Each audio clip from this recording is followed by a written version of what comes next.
Welcome to the deep dive. Today we're digging into Youngstown, Ohio. Right. You, our listener, sent over a really interesting mix of materials. We've got articles, Vindicator, Cleveland Scene, so the local view, hmm and then reports from Business Journal Daily, the Ohio Auditor, more data-driven stuff. Yeah, plus that chapter from Recalibrating Expectations, the academic angle, Yeah. and Wikipedia for the basics. Quite a collection. So our mission today is to kind of synthesize all this. What's the real story in Youngstown now? Exactly. We're looking at housing. What are they doing there? The economy, what's driving it post-steel? And, how does that history, the steel closures, the murder town reputation, Yeah. how does that still echo today as they try to revitalize? Those are the core questions, I think. Yeah. How are they tackling housing? What's the modern economic engine? Mhm. And how are they addressing those, let's call them historical shadows? Okay, let's jump in. Housing seems like a good place to start. It's fundamental. Yeah, and the sources point to a really significant investment here. The 717 Credit Union, they're managing $13 million in American Rescue Plan funds. Wow, $13 million just for housing. Just for housing in Youngstown. And it's not just one thing, it's like a layered approach. Yeah. They're hitting affordability, helping homeowners fix things up, and trying to get landlords to invest responsibly. Okay, break that down. What are the layers? So first, there's a big piece, $8 million for building new affordable housing or fixing up existing places. Right, increasing the actual stock. That's key. Definitely. Then $3 million for homeowners, low-interest loans, small amounts, like up to $10,000. For exterior stuff, right? Yeah, fixing up the outside of houses. Yeah. Kind of a boost for curb appeal, neighborhood pride. Feels very direct, very homeowner focused. And the third part, landlords. Right, a $2 million revolving loan fund. Yeah. Landlords can borrow pretty cheap money, 2% interest for 5 years. Okay, up to $50K for single family, $100 for multi-unit. Exactly. But, and this is important, there are strings attached. Ah, the conditions. Yeah. You got to keep the property up for 5 years. You can't just hike the rent on the people already living there. Oh, interesting. No rent increases for current tenants. For that 5-year period, yeah. And if you decide to sell the place, boom, you have to pay the loan back immediately. So it's designed to stop quick flips and ensure the money actually improves housing quality for residents. That seems to be the goal. Responsible investment, tangible benefits, trying to prevent, immediate rent shock. That sounds pretty well thought out.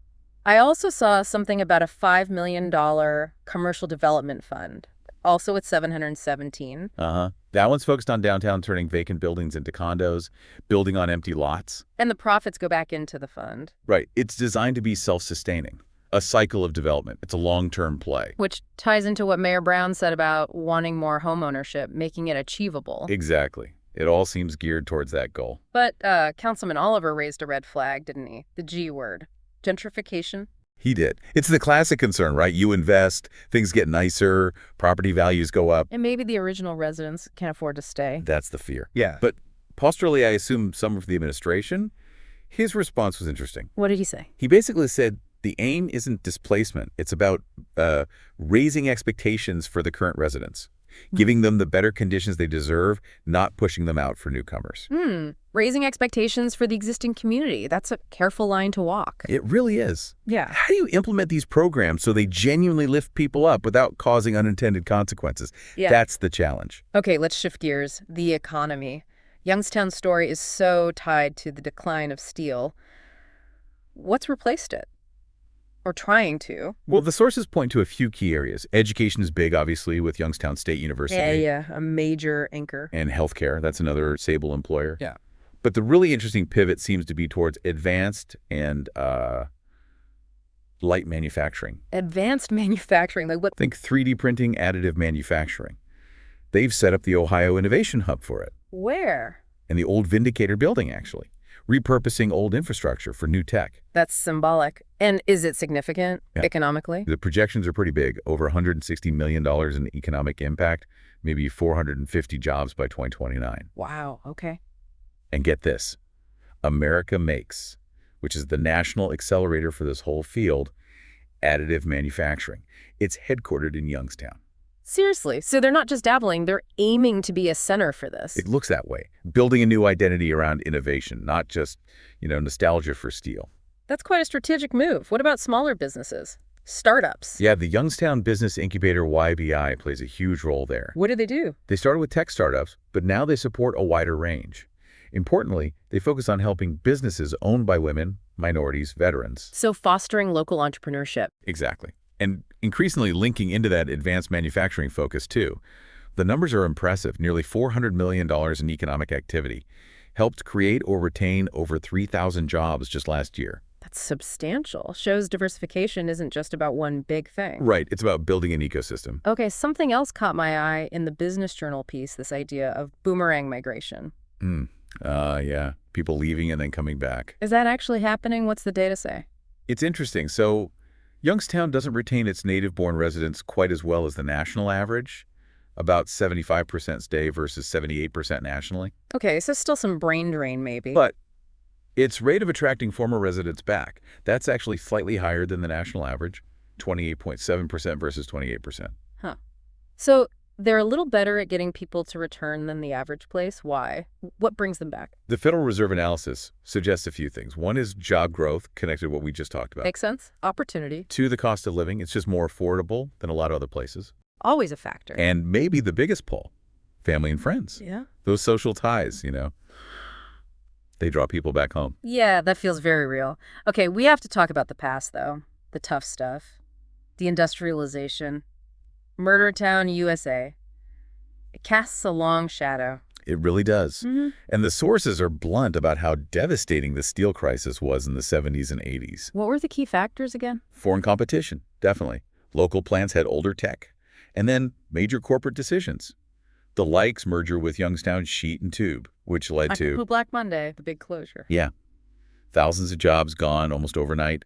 It wasn't just an economic hit. It, shattered the community's foundation. Widespread poverty followed. And the link to crime seems undeniable in the sources. Absolutely.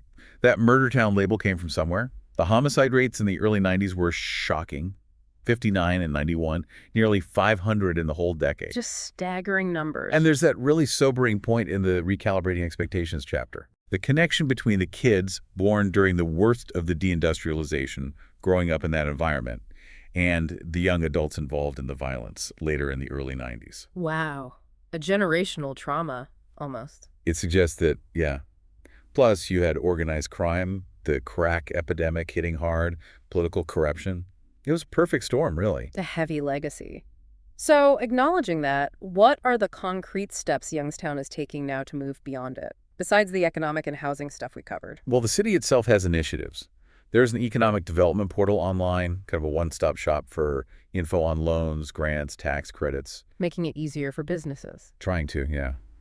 And they've used incentives, like income tax refunds, to keep or attract specific companies. Steelite, Trivium, P&S Bakery were mentioned. So targeted efforts. And the ARP funds for housing fit here too, right? Definitely. That $13 million is a major tool for community improvement. What about the people who've lived through it all? What do they say?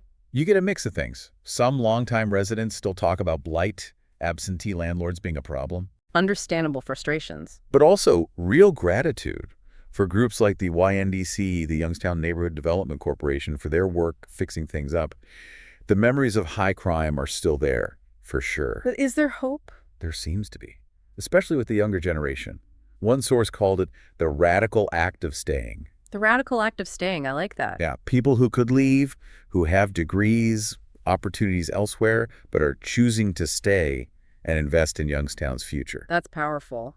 But the sources are clear. That big challenges remain. Oh, absolutely. Poverty is still very high, especially child poverty, over 50%. Oof, that's tough. And we need to talk about the schools. The Youngstown City School District has had significant issues, and crime is still a concern people mention. Okay, let's look at the schools. That Ohio Auditor's report gave a pretty detailed picture. It did. The district's been in academic distress with the state since 2010. Basically means long-term underperformance on state report cards. And that triggers state intervention. Yeah, an academic distress commission, a CEO with extra powers. The audit looked at how they're doing on their improvement plan, which runs through mid-2025. And the verdict.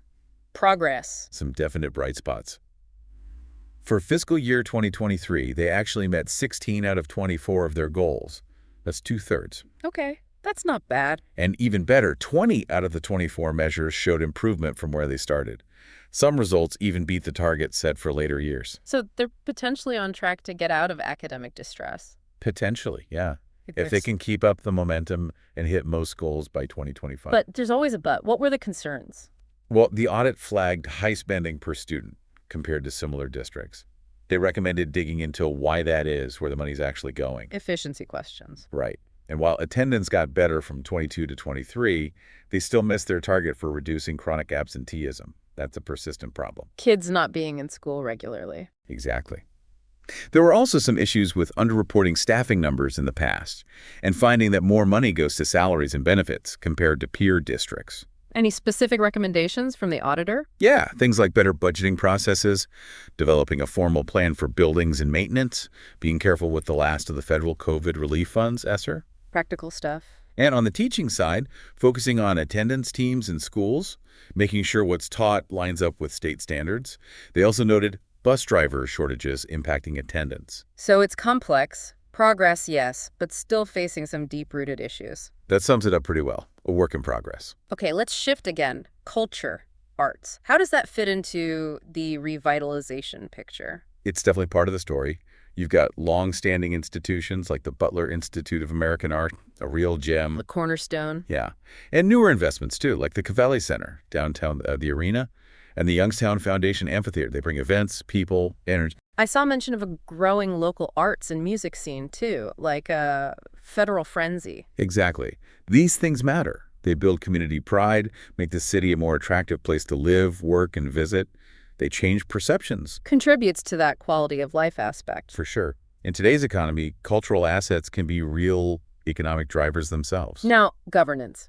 We touched on the history of corruption, organized crime influence.